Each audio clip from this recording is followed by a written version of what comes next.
હાથી વલસાડ પાસે પાનેરો ડુંગર છે, અહીંયા માં ચામુંડાને 2-3 મુખ છે અને મૈસૂરની માલિબા 5 મુખે માં ચામુંડા બેઠી છે.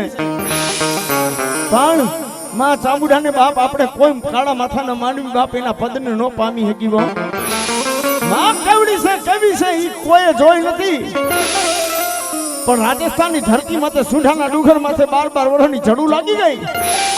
હે અને એક દૈત્ય દેવારું બાંધ્યા અને તેથી કોક રાવણદેવનો દીકરો ભોમ જોગીનો દીકરો માને આરાધ કરે અને મારી ટોટાની ચામુંડા આવે પણ કેવી આવે પણ કેવી